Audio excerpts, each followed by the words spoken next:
Okay, so while the kids are having their breakfast and being a little bit quiet, it's around 8 o'clock in the morning. I just uploaded that last intro video to YouTube, and I decided to try and start cracking this guy open. Anyway, so we've got the same problem here that I had with my one. See that little bit of lacquer there? That wood is just, it's hard to see, but I think I can fish that little bit out.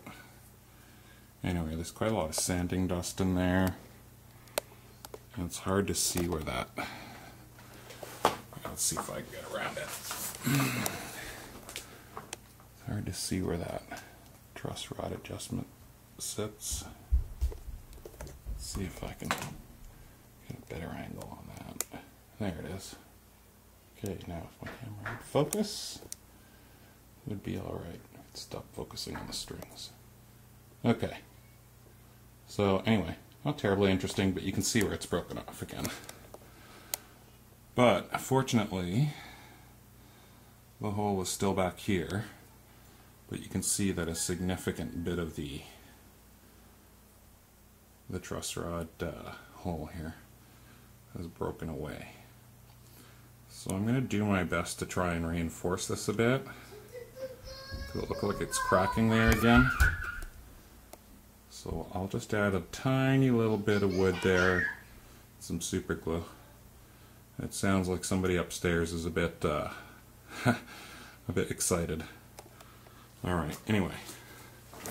So before the screaming starts, I'm going to go ahead and adjust the truss rod on this and see if it works. Because we tested it yesterday just while the owner was here. And the neck is dead nuts flat. So if we look here, let's see now. Now you won't focus on the strings, you bastard. I hate this camera. Come on, focus. Alright. So I don't know if you can see that there, but the neck is dead nuts flat. I could not get a... I wonder if I can change this thing to manual focus. I can, I think. Anyway. But that's dead nuts flat. There's no daylight between the string and the fretboard there. So I'm going to put a little bit of relief in the neck. The action feels a bit high to me, just upon first inspection and playing it a little bit. And then, if I can get this to focus here, see this drop angle on the bridge? Well, you don't want these strings to touch. When it breaks here, if it starts resting on this, that's where your strings are going to snap. And they're all good except for this last high E string. This has got just a little tiny bit of clearance under it, this B string, but this E string is breaking right onto that bridge. So that's a good recipe for breaking that. And the other odd thing is that this is strung up with 9s. Really weird. Why would you do that with a Les Paul? So it sounds a little weak. And I think that may be just a combination of the way it's set up, where these pickups are set at. They look wrong to me. I just pinch that last fret. They look, well, yeah, they look a little low to me. So maybe that's why we're not getting as much signal as we'd like out of those. Anyway, we'll see. It's a pretty resonant guitar. Like, it sounds really nice. Despite the fact that it's made out of several pieces of wood, it actually rings pretty true. So I'm going to go ahead and take a bunch of measurements right now. That stuff's really hard to film. I'll bring you back and show you what I found. But so far right now, it's just those few little things. It's that break angle there. So of course I'm going to check everything, action, intonation, relief, and then we'll double check and triple check and all that kind of good stuff and make sure this is going to play well. So I'm just taking the existing strings, the existing nut. I am going to, because we're getting rid of that nut, I'm going to try to get this nut as perfect as I can, because it too needs some adjustment. You can see there that they have Where's my effing hand? There, here we go. You can see there that the nut slots have all been cut a little bit too deep. So you're going to get pinching inside those slots. So this needs to be filed right down so that the string just rests right on top. So I'm going to try and get this nut as perfect as possible. And then I'll pull it out. And then I'm going to go ahead and throw in, what did we do with our brass nut? And then we're going to go ahead and throw in this guy. You see how shallow those slots are cut? So that the string just rests right on top. And while this one, I think, is still too high. I think when I pinch it and check the height at the first fret, I think it's a little bit still too high.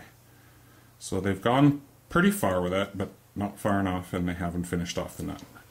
Alright, let me try and give you a quick bird's eye view of this. Fuck, I thought I had a problem. I was loosening up the truss rod because this neck is way too straight. And then it got really easy and I was like, uh-oh. Now the truss rod isn't engaged. But turns out this is a double action truss rod. I started to turn just a little bit more after some more investigation and pulling this on and off and checking it 1,000 times in the playing position here with the feeler gauge. Right up here. And now if I pinch it, it's going to be hard to show with one hand, but you can see there I am pinching it. And there's just slightly less than 12th thou. And the reason I dialed it in that way is because these are 9s, and I'm going to be putting 10s, and hopefully 10s will put just a bit more tension on the neck, and it should be perfect, and I'll recheck it then. So now it's time to attack the action, and then we'll have a look at the intonation. But anyway, yeah, that worked out. Whew, thank Christ that worked out. I was starting to panic. I was like, uh-oh, truss rod is no longer engaged. What am I going to do? This neck is too straight, and I can't do anything with it. But fortunately, that's a dual action truss rod, which is another bonus point for the Fake Gibson. Awesome. Oh, crap. I thought I was recording, and I wasn't. Okay, so I'm back with this. I have adjusted the action. It's now within Gibson factory spec. I've adjusted the relief. Put just a touch of relief into it. The nut actually seems okay. I measured it again. It's pretty damn close. It still needs to be filed down on the top there, but so far it's good. But here's where we're having problems. So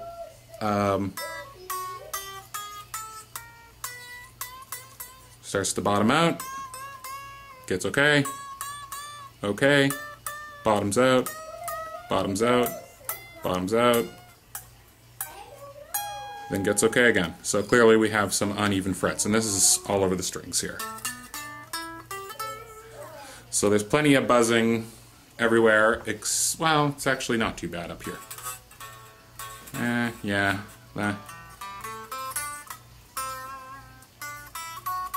Yeah, it buzzes everywhere.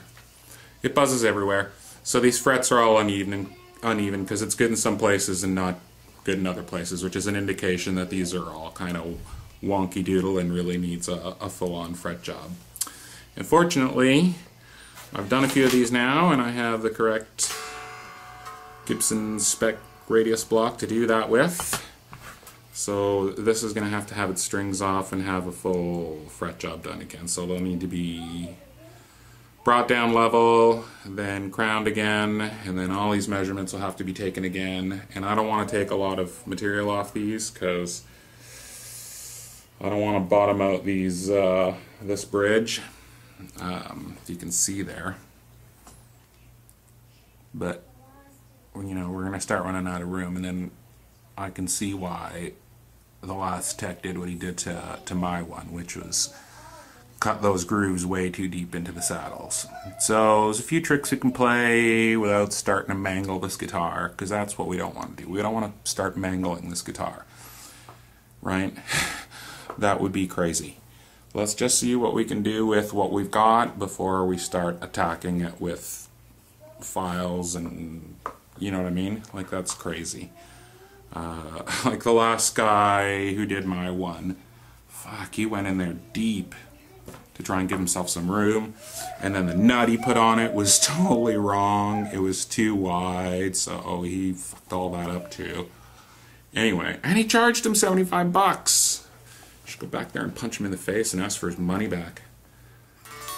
As far as I'm concerned, he butchered his guitar. But what the hell do I know? I'm an amateur. But these open chords sound good. So there's hope. So let's level this fretboard. That's going to be a whole nother video. So for now, that's where we're at with this setup. And like I said, I expect things to change a little bit when we put 10s on it, but we now have confirmed without a shadow of a doubt. And that's why I do these measurements like this. And then just set it up the way it's supposed to be. Don't worry about whether or not it sounds good, because it's going to show all the foibles. And that's how I start dealing with it. That's how I find is a good way for me to figure out, you know, what's wrong with it. But this is still some bitchin' guitar. Sounds good. It rings really true. It has a nice... So let's make it right. Let's make the good old... Oh, let's get this nonsense off. Let's make the good old Chinese knockoff a good one. Eh? For the nice guy who owns it. Really nice fella. I'm hoping to give him back a well-playing guitar. Okay, I just came down to grab my camera actually. I actually got the SG. I was about to sit down and play it. And I thought, oh, I'll just transfer the video I took earlier to the computer. And I came down for that tuner too. Which, oh yeah, I got it. Perfect. Anyway, there was one other thing I wanted to mention really quick. I'll try and slip this in the video. For the love of Christ, guys. That's, like, I just find it so lazy. What is so hard about putting a little piece of tape on the end of your flat screwdriver before you fucking do that? What is wrong with you? How lazy can you be? And I've seen this, like, this is, I've seen tons of Gibsons like this. Like, what's wrong with you? Clearly not using the right size screwdriver. Should be using a big ass screwdriver and put a little bloody tape on the thing. Anyway, just a little tip. If you don't want to mangle your guitar. And if your guitar comes back mangled, ask the tech why I didn't take 5 seconds to use the right screwdriver and put a bit of tape on it so that he didn't scratch up your brand new rig. Anyway, that's it. I'm outie.